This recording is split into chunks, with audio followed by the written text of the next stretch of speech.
प्यारे साथियों नमस्कार। स्वागत है आप सभी को हमारे इस यूट्यूब चैनल संध्या साइंस क्लासेस पर।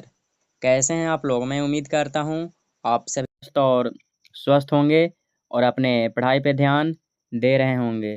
तो आज के इस वीडियो में बिहार इंटर ठीक है अर्धवार्षिक परीक्षा का मेरे भाई लोग केमिस्ट्री करने वाले हैं। ठीक है, अर्धवार्षिक परीक्षा के लिए और टॉप 20 यानी कि टॉप 20 लघु उत्तरीय प्रश्न आप लोग को बताने वाले हैं। ठीक है, हर एक प्रश्न आप लोग को लड़ेगा मेरे भाई लोग, और जितना बता रहे हैं इतना ही प्रश्न आप लोग कंप्लीट कर लीजिए। ठीक है, तो ये जितना ही बता रहे हैं अर्धवार्षिक परीक्षा के लिए मेरे भाई लोग बता रहे हैं, और केमिस्ट्री का सब्जेक्टिव क्वेश्चन आंसर बता रहे हैं। ठीक है, तो ज़्यादा समय वेस्ट नहीं करते हैं और जल्द से जल्द हम लोग कंप्लीट कर लेते हैं। क्लास 12 केमिस्ट्री अर्धवार्षिक परीक्षा 2025 सब्जेक्टिव क्वेश्चन आंसर। ठीक है, ये सभी प्रश्न आपके फाइनल परीक्षा के लिए भी इम्पोर्टेंट है, पहले आप लोग के बता दे रहे हैं। ठीक है, तो चलिए पहला नंबर प्रश्न है, हिमांक के अवनमन से आप क्या समझते हैं? हिमांक के अवनमन से क्या समझते हैं? तो इसका उत्तर हो जाएगा किसी विलयन का हिमांक। ठीक है, किसी विलयन का हिमांक उसके विलयन की अपेक्षा कम होता है, उसके विलयन की अपेक्षा कम होता है, इसे ही हिमांक का क्या कहते हैं? तो अवनमन कहते हैं। यही पहला डिफिनेशन आप लोग का था। ठीक है, इसमें आप अपने अनुसार भी कुछ ऐड कर सकते हैं, या पहले से जो आप लोग का याद है मेरे भाई लोग वही याद रखिएगा। ठीक है, तो ये था पहला नंबर प्रश्न का उत्तर। इतना मेरे भाई लोग रहेगा, तो ये 2 नंबर में रहेगा, 2 नंबर आपको मिल जाएगा। ठीक है, पहले बता दे रहे हैं। अगला प्रश्न की ओर बढ़ते हैं, यानी कि दूसरा नंबर प्रश्न है, मोल प्रभाज का परिभाषा दीजिए। ठीक है, मोल प्रभाज का परिभाषा दीजिए। ठीक है, और मोल प्रभाज मेरे वाला है जो आप लोग के कई बार एग्जाम में पूछा भी गया है, हम बताए भी हैं। ठीक है, इंपॉर्टेंट है, पहले ही बता चुके हैं। किसी विलयन के हिमांक के अवनमन और उस विलयन की मोलालता के अनुपात को मोल प्रभाज कहते हैं। ठीक है, उसके मोलालता को अनुपात को क्या कहते हैं? तो मोल प्रभाज कहते हैं। इस प्रश्न का भी उत्तर हो गया। ठीक है, इसमें आप अपने अनुसार भी जो भी भाई हम लोग ऐड करना चाहते हैं आंसर और भी ऐड कर सकते हैं, इसमें और भी जोड़ के लिख सकते हैं, कोई दिक्कत नहीं होगा। ठीक है, इतना भी लिखेगा नंबर मिल जाएगा। तीसरा प्रश्न है, ईंधन सेल क्या है? ठीक है, ये प्रश्न इंपॉर्टेंट है। ईंधन सेल क्या है? उत्तर हो जाएगा वह विद्युत रासायनिक सेल जिसमें ईंधन जैसे हाइड्रोजन, मीथेन तथा ऑक्सीकारक जैसे O2 की अभिक्रिया से विद्युत धारा उत्पन्न होती है। ठीक है, ईंधन सेल क्या है? तो वह विद्युत रासायनिक सेल जिसमें ईंधन जैसे हाइड्रोजन, मीथेन तथा ऑक्सीकारक जैसे O2 की अभिक्रिया से विद्युत धारा क्या होती है? उत्पन्न होती है। तो तीसरा नंबर प्रश्न का उत्तर कंप्लीट हो गया। चौथा नंबर प्रश्न कह रहा है इलेक्ट्रोड विभव क्या है? ये भी प्रश्न आप लोग के बता चुके हैं। ठीक है, इलेक्ट्रोड विभव, तो इसका उत्तर हो जाएगा किसी धातु की उस प्रवृत्ति को जिससे वह अपने विलयन में आयन में परिवर्तित होकर इलेक्ट्रॉन छोड़ती है। ठीक है, क्या करते हैं? इलेक्ट्रॉन छोड़ती है या ग्रहण करती है, या तो छोड़ सकती है, परिवर्तन होकर आयन में परिवर्तन होकर क्या इलेक्ट्रॉन को छोड़ सकती है या ग्रहण कर सकते हैं, इसी को क्या कहते हैं? इलेक्ट्रोड विभव कहते हैं। तो यह था आप लोग का चौथा नंबर प्रश्न का उत्तर जो आप लोग को कंप्लीट हो गया।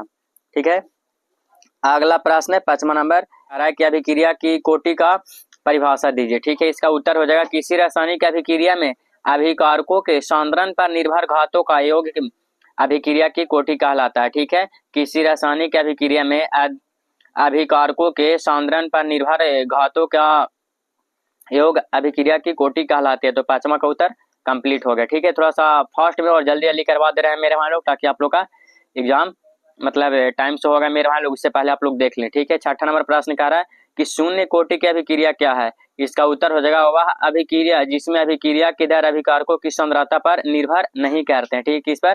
तो अभिकारकों की सांद्रता पर निर्भर नहीं करते हैं। ये 6ठा नंबर प्रश्न का उत्तर हो गया।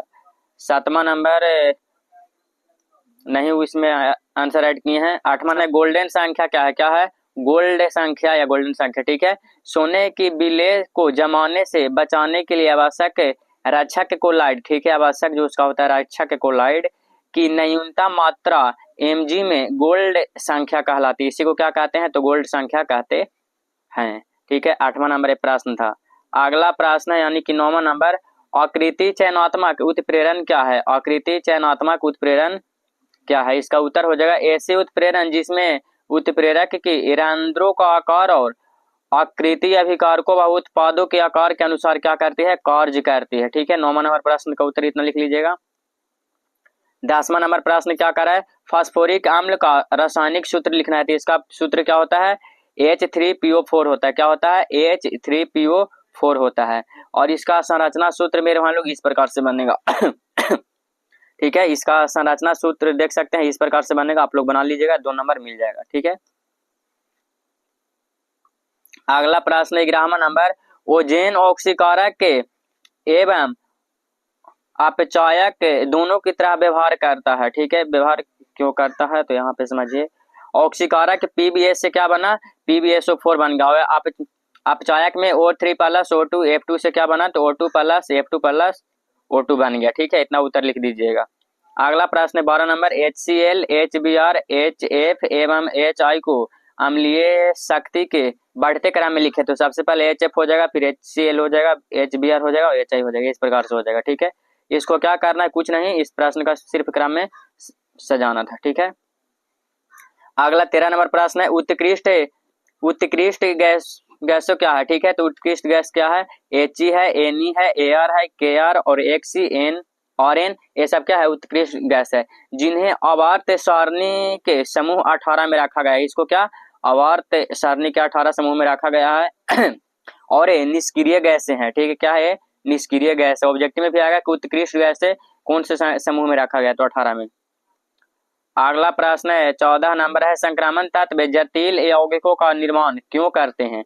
ये प्रश्न भी इंपॉर्टेंट है, कई बार आपके एग्जाम में पूछा गया है, भी आई है। ठीक है, उत्तर क्या होगा? क्योंकि इनके पास छोटे आकार के आयन, उच्च आवेश और शक्ति, ठीक है, उच्च आवेश और रिक्त डी कक्षक होते हैं। क्या होते हैं? डी कक्षक होते हैं, डी ऑर्बिटल होते हैं। ये था 14 नंबर प्रश्न का उत्तर।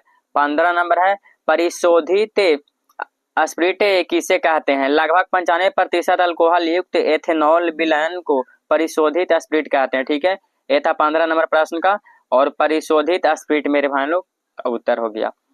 16 नंबर है, क्या होता है जब एथिल ब्रोमाइड को सोडियम इथोक्साइड के साथ गर्म किया जाता है? तो इसका उत्तर हो जाएगा ethyl bromide plus sodium ethoxide, यानी कि H2H5Br प्लस NaOC2H5। ठीक है, यहाँ क्या हो गया? बी होती है और उत्पादन या उत्पाद एथीन H2H4 प्राप्त होता है यहाँ पे। ठीक है, तो ये 16 नंबर प्रश्न का उत्तर था। अगला प्रश्न है 17 नंबर, Cu2 प्लस एवं Zn2 प्लस आयनों की, ठीक है, आयनों में किसका जलीय विलयन रंगीन होता है और क्यों होता है? जलीय विलयन किसका रंगीन होता है और कारण होता है, क्यों होता है? उत्तर हो जाएगा Cu2 प्लस का विलयन रंगीन होता है, यानी कि नीला होता है, क्योंकि इसमें डी कक्षकों में अपूर्ण इलेक्ट्रॉन्स होते हैं। क्या होते हैं? अपूर्ण इलेक्ट्रॉन्स होते हैं। और Zn प्लस रंगीन होते हैं क्योंकि इसका डी कक्षक पूर्ण होता है। क्या होता है? डी कक्षक पूर्ण होता है। तो यहाँ पे 18 नंबर प्रश्न को छोड़ते हैं। 19 नंबर प्रश्न है, ध्यान दीजिएगा। 19 नंबर, डीएनए के पूर्ण जल अपघटन से प्राप्त यौगिकों के नाम बताएं।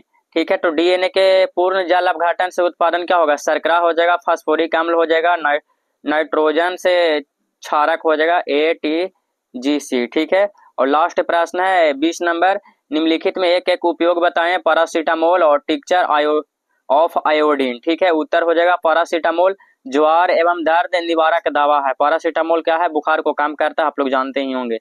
दूसरा क्या है? टिंचर ऑफ आयोडीन घावों पर जीवाणु नाशक के रूप में उपयोग होता है। ठीक है, तो ये था आप लोग का मेरे भाई लोग लगभग 20 प्रश्न आप लोग के हम बताएं। ठीक है, लगभग 20 प्रश्न बताएं अर्धवार्षिक परीक्षा के लिए केमिस्ट्री का था। ठीक है, और बिहार बोर्ड इंटर परीक्षा 2026 के लिए भी जरूरी है। सभी भाई बहन लोग इसे 100% याद कंफर्म कर लीजिएगा। ऐसे ही प्रश्न आप लोग को एग्जाम में देखने को मिलेगा और इसमें से प्रश्न आप लोग को एग्जाम में रहेगा। ठीक है, मिलते हैं अगले क्लास में, तब तक पढ़ते रहिए और आगे बढ़ते रहिए। जय हिंद, जय बिहार।